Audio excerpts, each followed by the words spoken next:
So this is my first. This is my second assignment. This is Abhi Rani speaking, and this is my first question.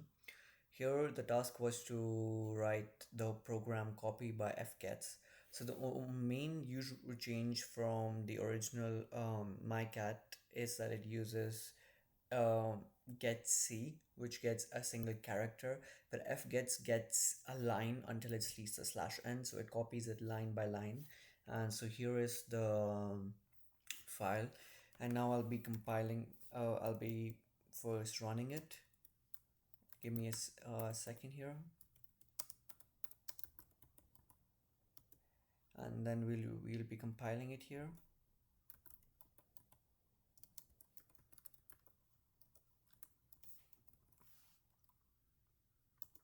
As you can see, it just displays the as a standard output. It displays it to the screen, which is this is assignment 2, which was the content of my file.txt.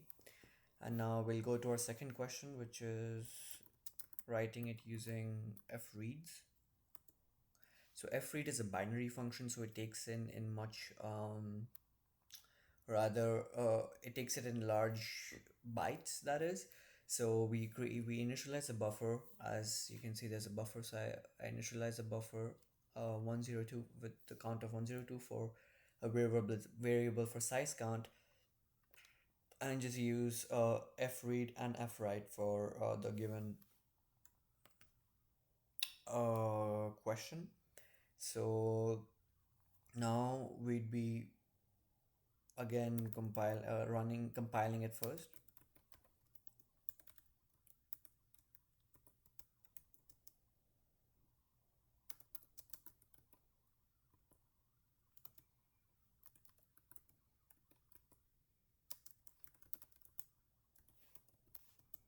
Again, the same output, just read using read different reading or the functions for reading in the file. And now we'll go on to the third one, where you wanted us to write it through the systems call, which was open, read, and write to copy the file contents. So just give me a minute and for a while I open the file. As you can see, it's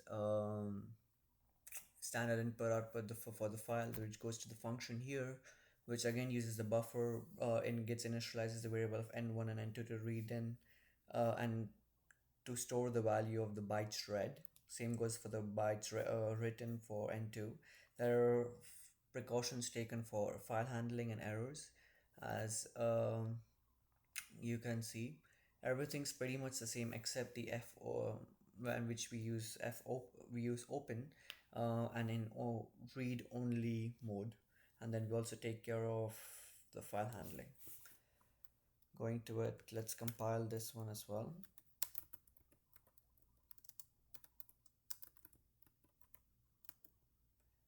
And let's run this.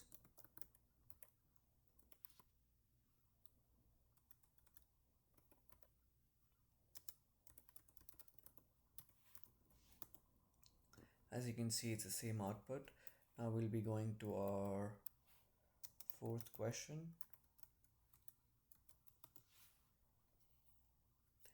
This program reads all the lines from the input file and stores them in memory. Then it writes the lines in reverse order to a new output file, uses the standard IO functions of fopen, fgets, fseek, and ftell.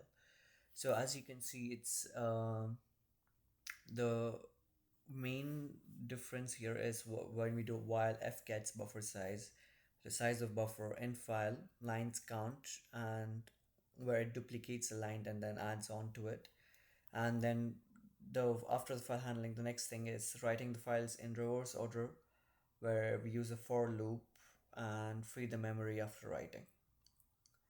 To display that, we'll go with first we'll compile it.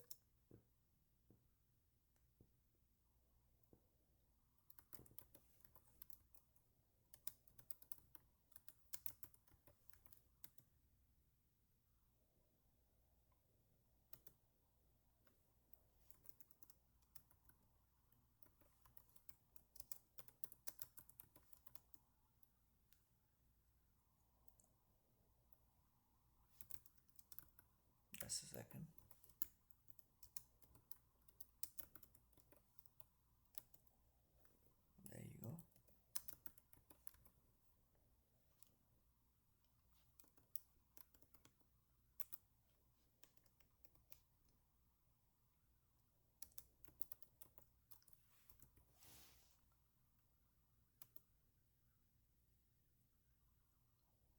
Just give me a minute.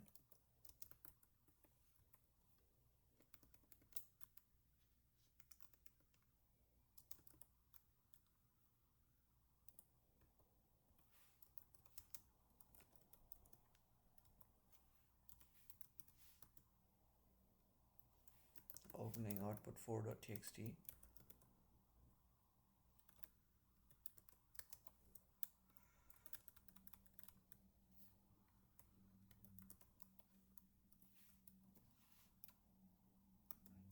Yeah, as you can see, it reverses the file.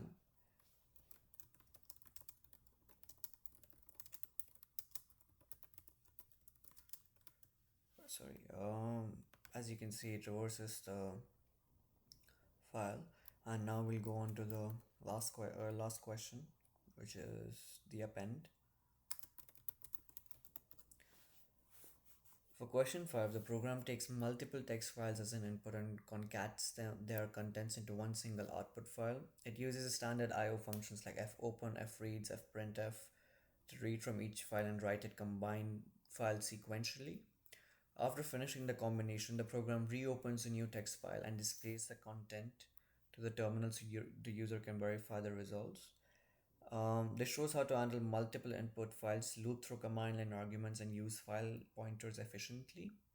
The program also works with a number of files, not just three. It could work for 30 files as it was asked in the question. For the demo, I'll run only three files here. And then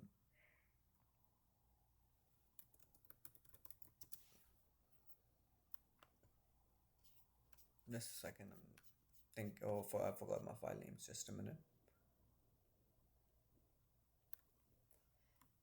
Yeah.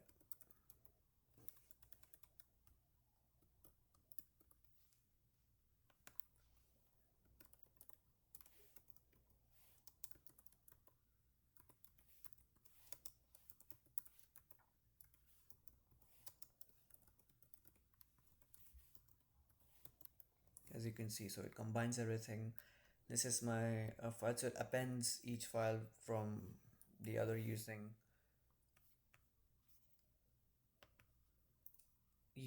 standard input output functions like fopen, fgets, and fprintf. And that's it. Thank you.